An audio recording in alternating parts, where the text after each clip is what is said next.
decisões no dia a dia lá na empresa, né, olhando lá mais o médio e longo prazo, né, ele vai sobrepassar essas crises e aí, enfim, vai estar pronto, melhor preparado, né, para quando vier os tempos de bonança, ele colher, sobrepassar aqueles que fragilizaram. Né? Então, assim, ficar na visão mais de médio e longo prazo, não às vezes se atrelar uma oportunidade aqui de amanhã ou daqui um ano. Né? Vamos pensar mais lá na frente. Né?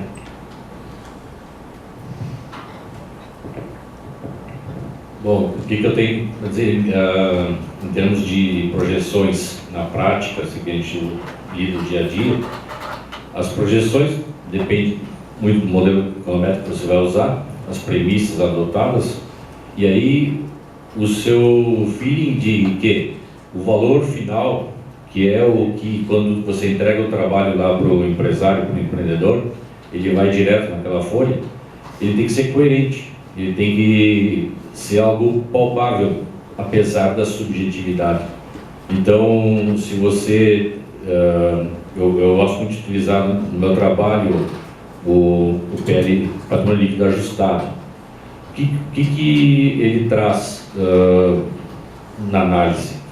Ele engloba o PL ajustado, alguns ajustes do intangível, que é o goodwill, o fundo de comércio, e também uma análise, uma valoração ao mercado dos seus ativos operacionais, porque as empresas compram ativos, eles vão depreciando e numa certa época da vida dos ativos estão depreciados, mas eles ainda produzem valor econômico, eles ainda produzem recursos, caixa para a empresa. Então você faz uma análise a valor de mercado desses ativos e você ajusta no patrimônio líquido essa variação, que ela vai demonstrar uma proximidade ou não do valor econômico estimado. Esse valor econômico estimado, ele vai estar compondo as principais premissas que você pode adotar no modelo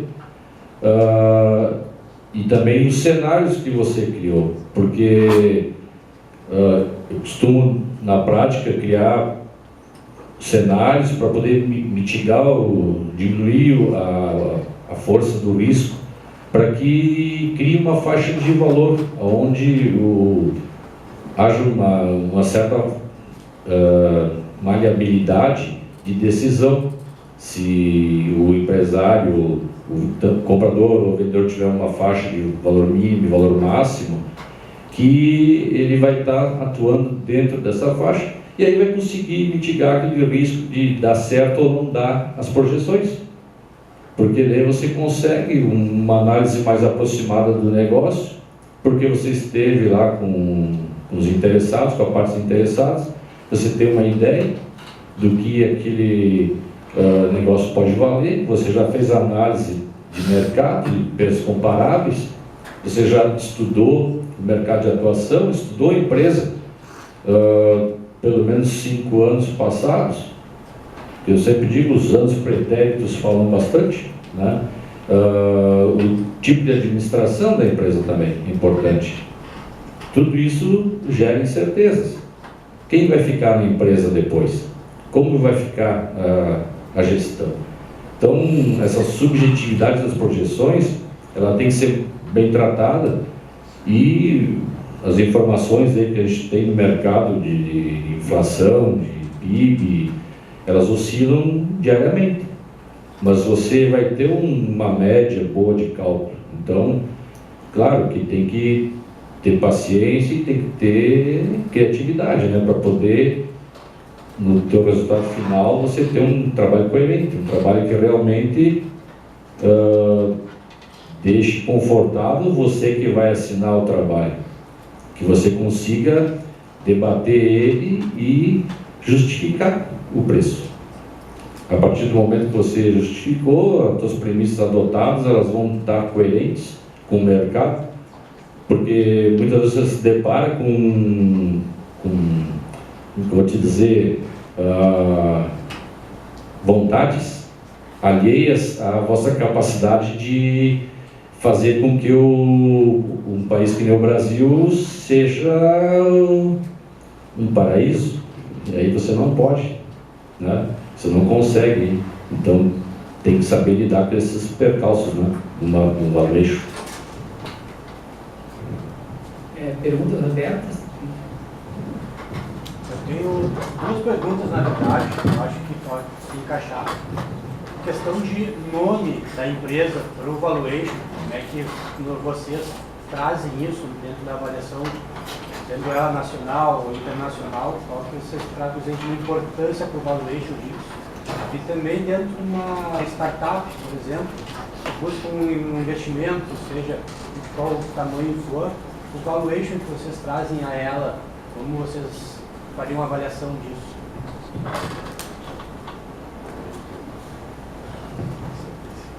Eu posso trabalhar um pouco o conceito aqui, né, assim, pegando elementos que já foram expostos aqui, né. O nome que pensa assim é marca, né, assim, se marca vale, se a percepção de uma tecnologia, né, uma patente vale ou não, né. Tudo isso são atributos do intangível, né, assim, como o Marco colocou antes, assim, né, isso tem que representar valor, né, então muitas vezes se tem discussão, né, principalmente no mundo de tecnologia, de startups, uma outra área que também muito forte esse aspecto, né, a parte de biotecnologia, né, e medicina avançada, né, onde os valores, então, startups, muita tecnologia, o valor dos negócios é extremamente aleatório às percepções de curto, médio prazo, né, do tangível, né, por quê? Porque atributos, né, como tecnologia, como dão crescimento, né, crescimentos acelerados e perspectivas de geração de valor, né. Então, assim, a gente, no dia a dia, né, acaba buscando traduzir este potencial numa projeção, num cenário, né. Então, a gente brinca assim, né, por que uma Tesla, vamos pegar um caso aqui, não vai startup, mas enfim, um caso já, uma Tesla, né, que de novo nasceu ontem, vamos dizer assim, né, no mundo automotivo, né, nasceu ontem e vale mais do que a GM, né, faturando, como exemplo que eu coloquei aqui, uma fração do que a GM fatura, né, por percepção de que aquele produto, dentro daquela tecnologia, dentro daquele potencial, tem muito mais possibilidade de crescimento e geração de resultado lá no futuro, né? Então, estas percepções de valor da marca, da capacidade de inovação, de diferenciação, de disruptiva, né, naquele setor, né, dão o valor diferenciado para aquela empresa. Então, startup tem muito disso também, né? Assim, a empresa hoje não está faturando e quando vê vale algumas vezes, né? Ou começa a faturar e vale muitas vezes o faturamento daquele momento, né? São tudo percepções de que logo ali na frente, ela confirmando o seu cenário, ela pode valer aquilo, né? Então, a gente não consegue, assim, o valor de uma marca, o valor de uma tecnologia, de uma patente, ela é o que ela consegue gerar ali na frente, né? Então, tem que traduzir isso num cenário, numa projeção, numa avaliação de números mesmo, né?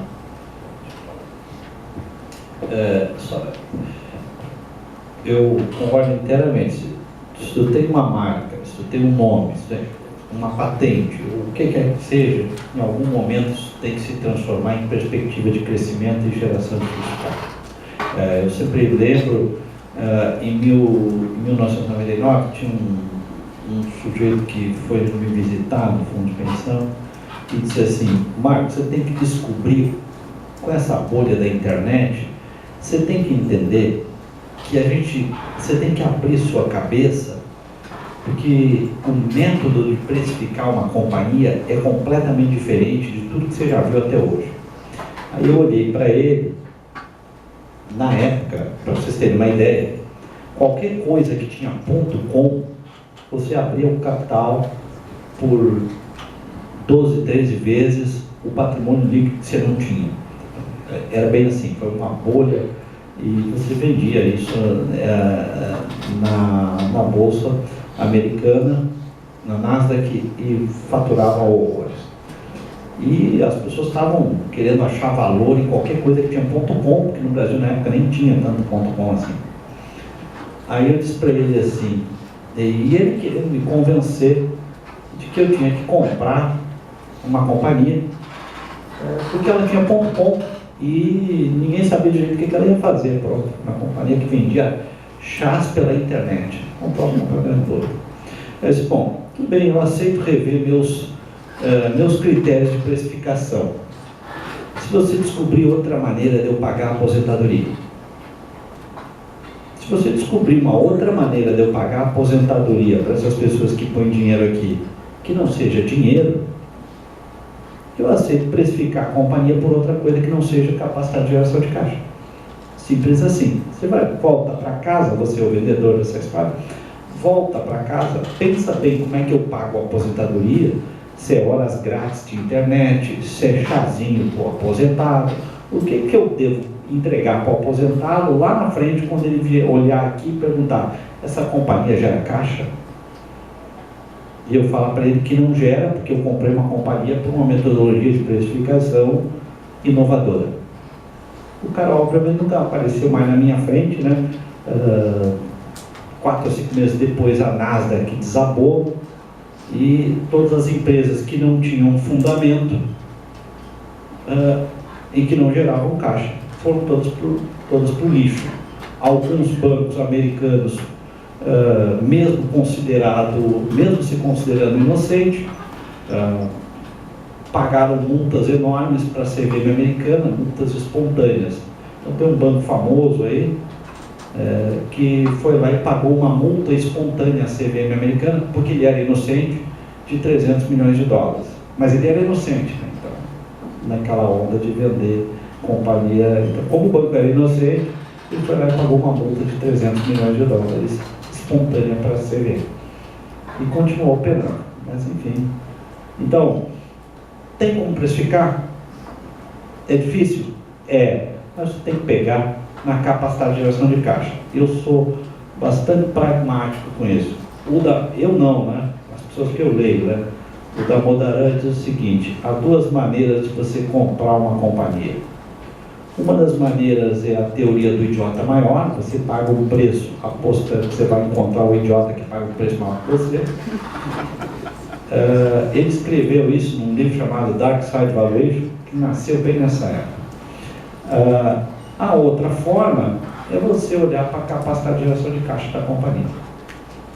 Eu prefiro olhar para a capacidade de geração de caixa da companhia, embora já tenha tomado posições como idiota maior ao longo da vida. Quem nunca, né? Só complementando assim, né? Tem exemplos na parte de biotech, né? Assim, o cara tem uma patente, tem lá uma inovação efetiva, né? Então, aquilo tem, justamente, um valor aplicado até aquele momento bastante baixo, né? Mas por que mais nos Estados Unidos e no Canadá, enfim, tem inúmeras empresas pequenas, né, no seu quadro de colaboradores, funcionários, etc., que valem bilhões, né?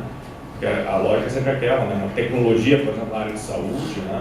Se uma grande companhia farmacêutica adquire aquilo, coloca na sua rede comercial ao redor do mundo, aquilo tem proteção de 10, 20 anos, enfim, aquilo gera um fluxo de caixa extremamente absurdo, né?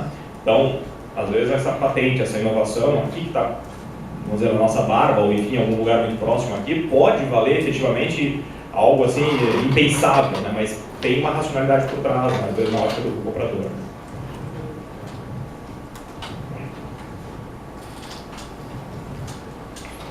Bom, levando em consideração que a metodologia do fluxo de caixa descontado, ele demonstra capacidade de geração de caixa, essa geração de caixa está dependente do quê?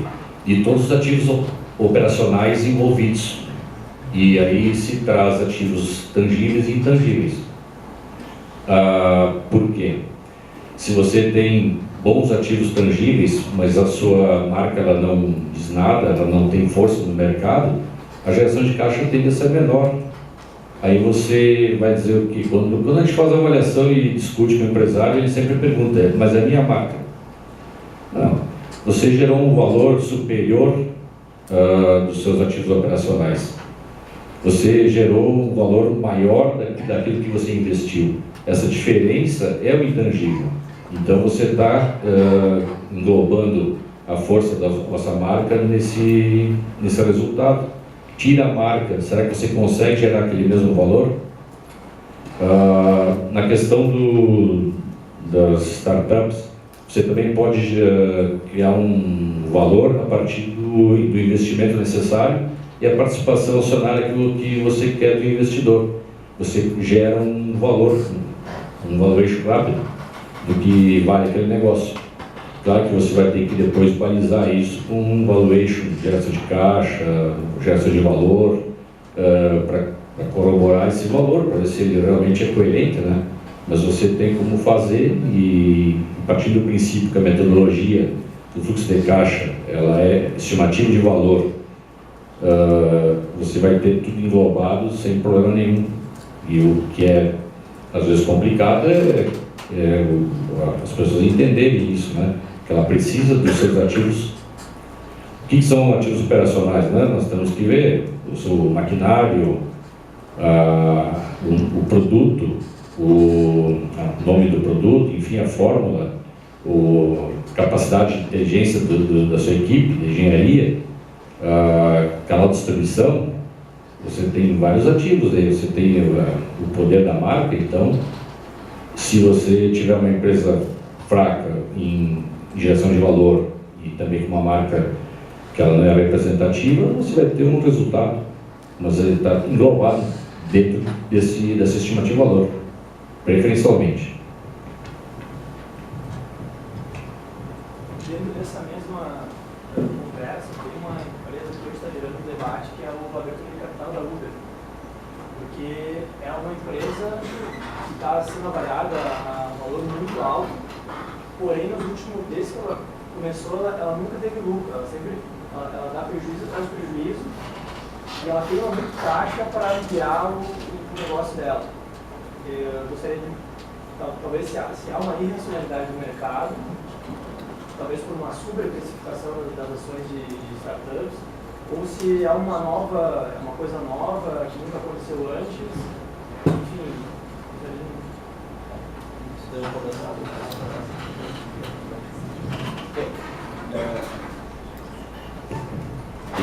Você me escuta? Bom, eu acho que a Uber, a conversa é sempre essa, da coisa nova, tá? A gente estuda aqui, quem estuda aqui, volta e meia, conversa com a gente pelos corredores e vê a gente discutindo sobre bolhas econômicas, sobre bolhas de mercado, sobre especulação, e a gente tem um livro bacana de ler, que é o livro Salve-se Quem Puder. Então, é um livro eu esqueci o autor agora, fica um velho e esquece os autores, mas daqui a pouco eu lembro de falar isso. Olha aqui, Salve-se Quem Puder, ele conta a história das bolhas especulativas através dos séculos. Então tem lá as bolhas das companhias de navios negreiros, as bolhas das companhias de navegação, as bolhas das ferrovias americanas, a crise de 29, a bolha japonesa, e todas, aí depois o livro acaba lá pelos anos, com a bolha japonesa, na hora o livro acaba, e aí depois a gente vê a bolha das .coms, aí depois você vê as bolhas do mercado da subprime, depois você vê as bolhas dos mercados emergentes, a bolha na Rússia, a crise da Ásia, não sei do que. Não.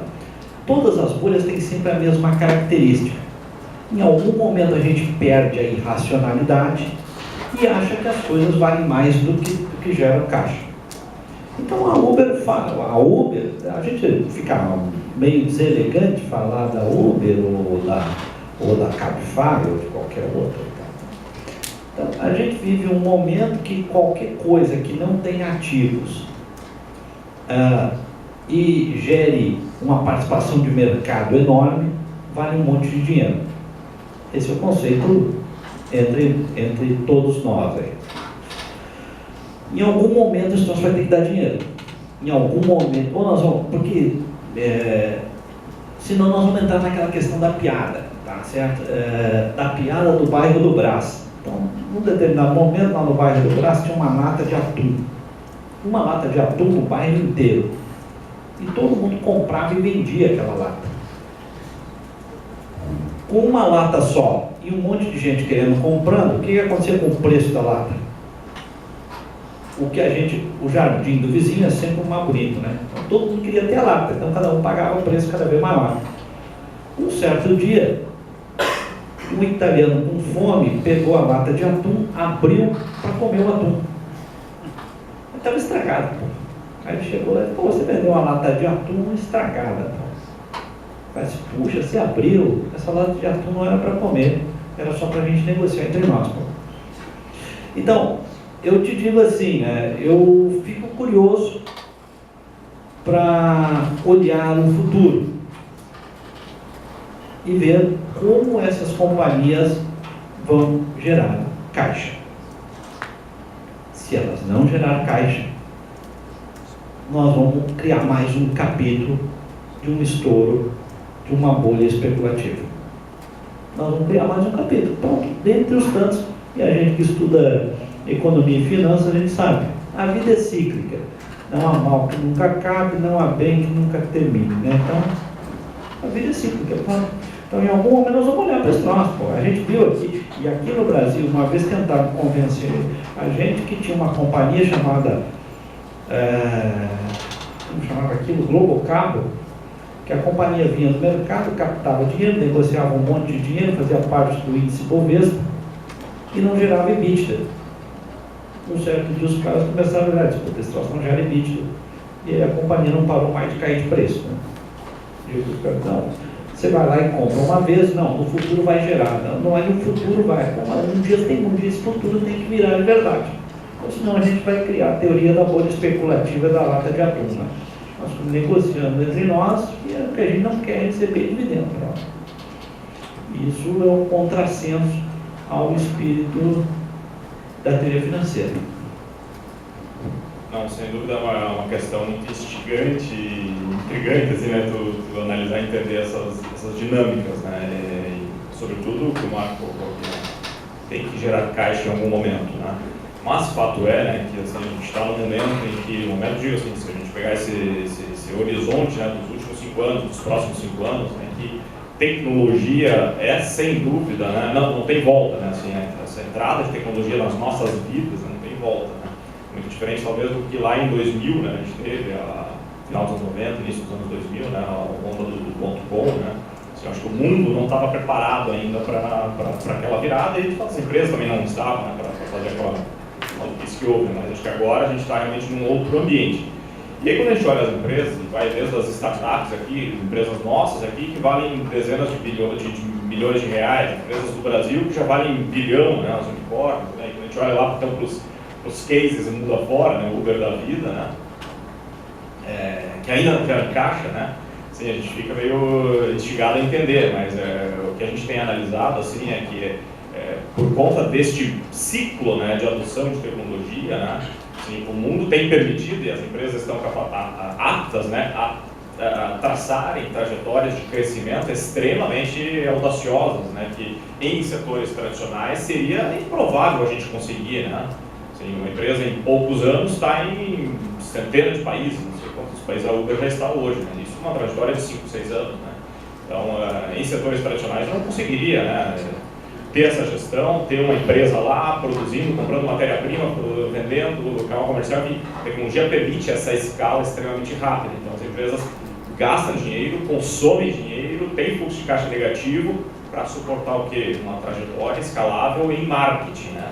Então a grande questão é assim, acho que hoje elas não geram dinheiro, muitas não, algumas poucas já geram resultado quando elas atinge uma certa maturidade naquele segmento. Então, essa mesma discussão de Uber hoje e tantas outras, né, assim, a gente tem hoje, né, é a discussão de Amazon há alguns anos atrás. Né? Foi o que sobrou, né? Foi o que sobrou, mas assim, ela já atingiu a sua maturidade naquele segmento, Google, etc. Assim, atingiu a maturidade do seu segmento, elas não crescem mais 200, 300% ao ano, elas crescem lá seus 20, 40, 50% ao ano, gerando caixa. Por quê? Porque não precisa mais tanto marketing, ela já está posicionada, já é a referência. Né? Então, assim, são empresas extremamente lucrativas hoje, né? E valem, então, também, muitas vezes, seu faturamento. Então, espera-se que em algum momento, a Uber, por exemplo, até o caso, como qualquer startup nossa, né? Assim, que aquela curva, né, dos primeiros anos, em algum momento, vai atingindo maturidade, não precisa mais investir tanto em marketing, em desenvolvimento de novos produtos, né? E simplesmente vai mais para a manutenção. Né? Quem estiver vivo dessas empresas para aquele momento, né, vai ter boa chance de continuar valorizando bem. Né? Então é isso. só falando. É exatamente isso que a gente está falando, né? Naquela época, assim, a empresa de chá não resistiu, mas a Amazon resistiu, a Google resistiu. Então, o que eu penso hoje quando a gente olha para a startup? É um negócio, a gente não pode nunca esquecer que é um negócio de alto risco e que ao longo da curva, muitas serão chacoalhadas e não sobreviverão. Então, quando você está comprando esse negócio, escolha o cavalo certo. Escolha o cavalo que vai sobreviver. É fácil achar o cavalo que vai sobreviver hoje? Não. Não é fácil. Não é fácil. Por quê? Porque qual é a grande questão dos ativos intangíveis que a gente não gosta de falar? A barreira de entrada é baixa. A entrada de um concorrente normalmente é baixa. Quer dizer, você não fecha, por exemplo, se você quiser entrar no mercado de celulose hoje, você não consegue entrar no mercado de celulose da noite para o dia. Agora, se você quiser fazer um Garupa, que é um aplicativo técnico no Rio Grande do Sul, você faz, pronto. E quem disse que, se bem que gaúcho sempre, a gente sempre acha que o que é nosso é sempre o melhor do mundo, né? Então, você acha que Porto Alegre é o centro do planeta, né? Mas enfim, quem garante que o Garupa não vai virar um Uber? Assim, ou quem garante que você não vai ter vários novos entrantes pequenos atrapalhando o Uber? Quando a gente olha, por exemplo, Panbev, quando a gente olha Panbev, o Jorge Paulo Lemann admitiu isso na Ambev, que os resultados da companhia estão sendo afetados pela cerveja artesanal. Como assim? A Ambev está sofrendo com a cerveja artesanal? Tá. Então o Jorge Paulo Lemann já admitiu isso. Tá? Por quê? Porque todos nós que gostamos de cerveja aqui, em algum momento da vida já experimentamos cerveja artesanal. A gente quer ver gosto de cerveja, não gosto de tudo igual. Pronto. Então, você entender hoje, você entender o que eu penso hoje sobre essas questões de valuation. Valuation é uma combinação entre aspectos contábeis, aspectos econômicos e aspectos de administração. Então, se você combinar essas três coisas, você vai ter o que o André fala, que é um valuation consistente. Você tem que ter uma informação contábil confiável, você tem que ter projeções econômicas confiáveis, e você tem que ser uma análise de mercado, de gestão, de produto, de marketing confiável também. Então, esse conjunto de coisas deixa deixa o nosso valuation mais consistente. Esse negócio, claro que, muito bem, que o outro André aqui fala, né? Isso deixa a gente muito preocupado e querendo entender como é que alguém vai lá e paga uma fortuna para uma companhia que está querendo se posicionar só ganhando market share. Então, a gente compra, e todos nós fazemos